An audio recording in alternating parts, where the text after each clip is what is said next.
Hi, my name's Gabe Newell. I'm CEO of Valve.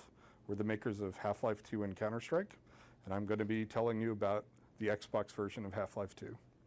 So the decision to do an Xbox version was made very early on. Jay Stelly, who headed up development for Half-Life 2, has a console background, so we had it running on the Xbox fairly early. In addition, there are a set of interesting technical challenges, how we do memory management and how we do handle user interface that are actually sort of interesting across the board, and we always had wanted to tackle those. But the decision to do Xbox was made at the beginning. One thing that we've always felt was really important and has been important for our success has been networking and being a good client of the internet. And until Xbox Live, none of the consoles were able to do that. When you look at the value we created for people, a lot of it was in giving them more content over time, and that's what drove our success in a lot of ways. So now as the console platforms are being able to do those things, they become a lot more attractive for us. I don't find thinking about the platform nearly as useful as thinking about the gamer and the game experience. I think that those distinctions are overrated, and just a sharper focus on what the player is thinking about and experiencing is just, you get a much better return for thinking about the player than you do worrying about, is this a console experience or a PC experience? The most meaningful reward or sense of accomplishment has come from interacting with gamers, longtime fans who have the game. We brought a bunch of people out here.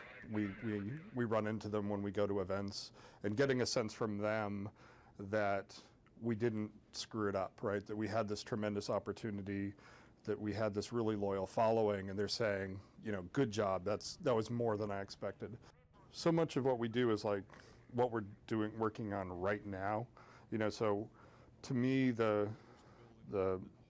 like if you ask me today what I'm thinking about the emotional reactions that people have to that security guard who knocks over the can, because that was more successful than we were expecting it to be. People hate that guy.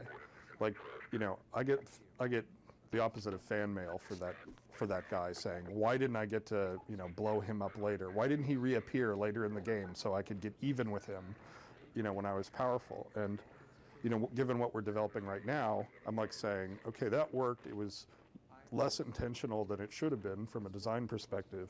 How do we do more of that?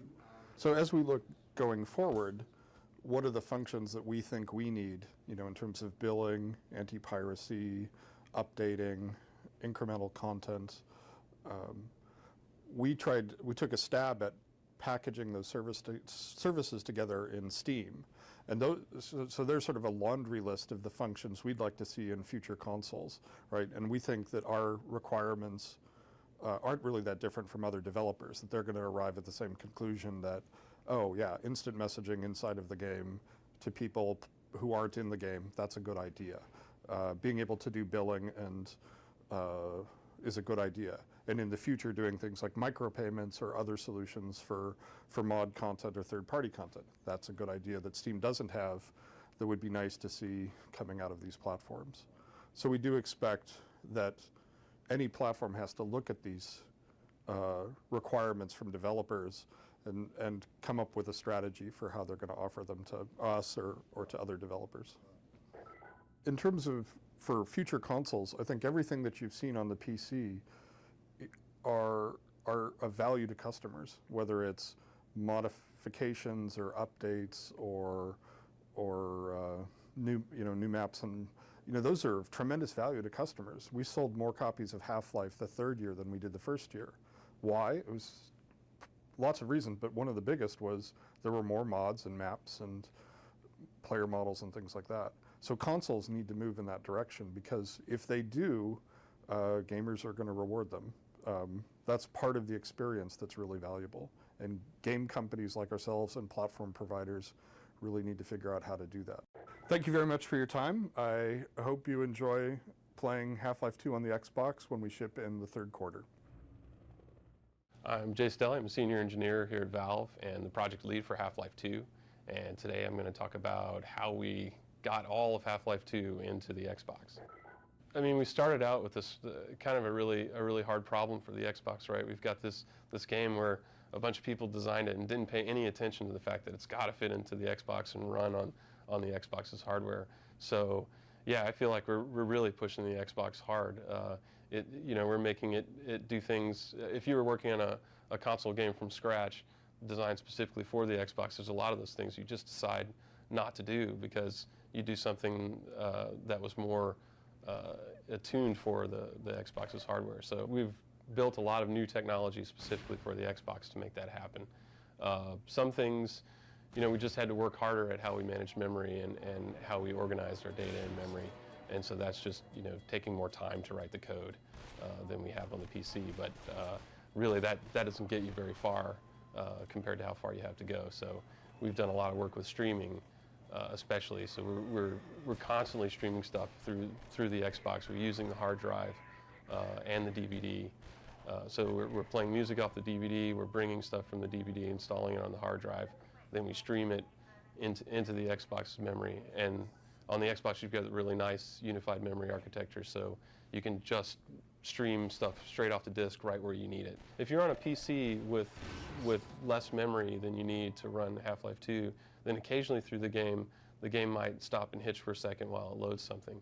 And on the Xbox, we have far less memory, but we've added a lot of new technology to make sure that we don't do that. We're always bringing this stuff in as you need it. So that's a big shift in the game, and that you don't get those hitches at all. We're also working on improving the lighting model, because on the Xbox we actually have one set of hardware, and we have a lot more control over it than we're used to. So we can do some things there that are specifically designed for the graphics hardware in the Xbox. Some things are more difficult playing with the controller, some things are less difficult, like the example I gave before about driving and shooting. Driving, I think, is easier, but driving and shooting is a little bit harder. And we've adjusted the controls to compensate for that. And like I'm saying, that's an ongoing process, obviously. So so far we haven't had to change anything material about the game, and we don't plan at all to change any of the core features of the game. I mean, it's all the characters and monsters and weapons and levels that are in Half-Life 2 on the PC are going to be there in Half-Life 2 on the Xbox. We're always committed to doing a lot of testing, a lot of play testing to make sure we've gotten it just right. So we're not going to nail that down until we really have to call it done. But yeah, we're pretty happy with what we have so far. I'd say it's working really well, and we've proven that we're going to do it, and that it's going to be successful. And so we'll just keep tuning it as we get people into play. Since we're doing it in-house, I mean, we're taking it really seriously. This is not just getting the Xbox version out. We're moving the source engine into the console space, and we want a really high quality product. A lot of people who've asked us about licensing or who have licensed the engine have asked us specifically about our plans for Xbox, and so we're definitely planning to bring the licensing over into the Xbox world and also into consoles in general. This is really this is the first time we've done the console stuff in-house, so it's our first step into making more long-term investments in consoles. This isn't just to get the product over the Xbox. This is for us to kind of start thinking long-term about consoles, and the next generation of consoles definitely figures into that. I think so far I'm really happy with what we've done to kind of squeeze the game into the Xbox, and really don't feel like we've made any real compromises so far. I mean, it's Half-Life 2. It's the whole game with everything in it. It's great to finally be talking about Half-Life 2 for the Xbox, and I'm glad to have the opportunity to tell you guys about it. And I hope you'll be playing the game soon. I can't wait to get it to you. My name is Mark Laidlaw, and I'm the writer on Half-Life and Half-Life 2. So I'm here to tell you a little bit about the background of the story for Half-Life 2, and how we came up with things in the story. Half-Life 2 continues the story of Half-Life 1, but you don't really need to have played Half-Life 1 to understand it. even if you played Half-Life 1, you're going to have a lot of questions when you start Half-Life 2. Gordon Freeman is the protagonist, the viewpoint character of the story, and he really starts on the run without a lot of clues about what he's doing and why he's there. This is one of the things that we enjoyed playing with in the Half-Life franchise, is letting the player figure out for themselves who they are, what they're doing, why they're there, why all these terrible things are happening to them. Well, when we set out to build Half-Life 2, we were in some ways creating the world all over again. Half-Life 1 was so self-contained that you didn't really get a sense of anything outside the confines of the Black Mesa research facility where almost all of that first game took place.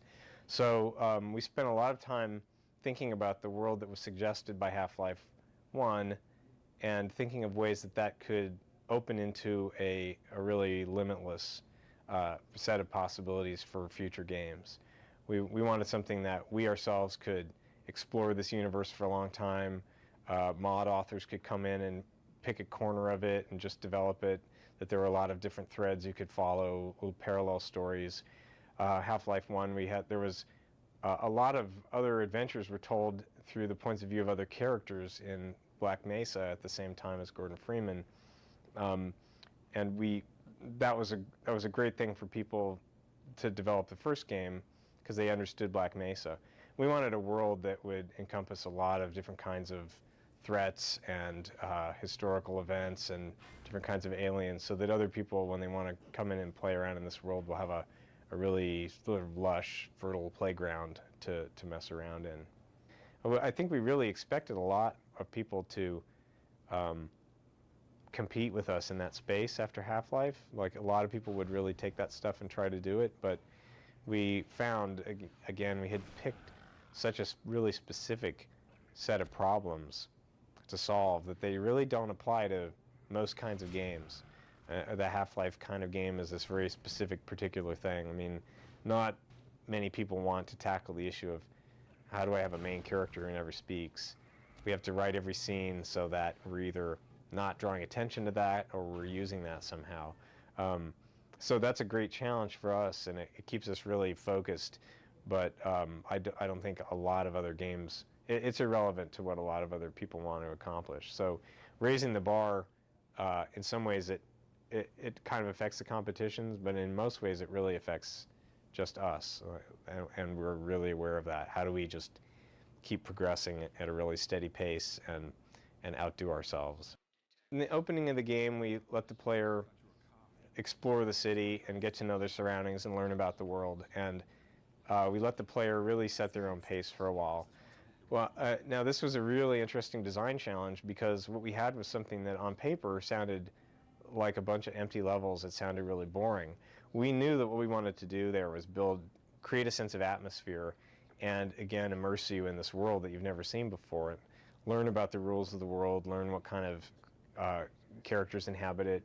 But at the same time, this is the opposite of it's not so much the case now, but when we made Half-Life, the idea of starting a game without a weapon in your hand was just alien to everything else that was being done at the time.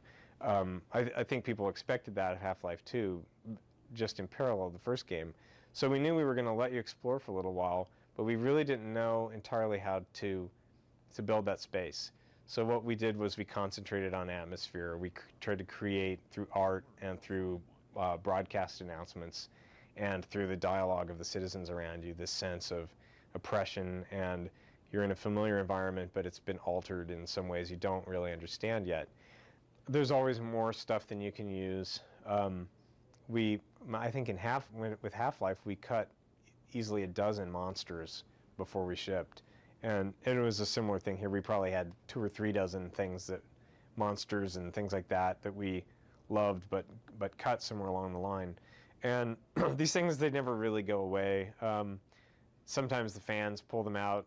They find out about them. They're in the SDK, and people bring them to life. A lot of times we will revisit things. There are things in Half-Life 2 that we wanted to do in Half-Life 1, but we just couldn't find a place for them. Some of those were scenes, some were ideas for gameplay, but I think a lot of the things that we didn't get to this time, if there's value in them, they're still there. We'll still pursue those. So I think that's one of the things coming out of the end of Half-Life 2. We're looking forward to, how do we get to explore this material further? So I think the things that are gone for good, people probably are better off that they're gone for good, but a lot of stuff that we have that we're looking forward to playing around with some more. This is to all the Xbox Half-Life 2 fans out there. I'm really excited that you're going to be able to get a chance to play this game on Xbox, and hope you love the game. Thanks a lot for your time.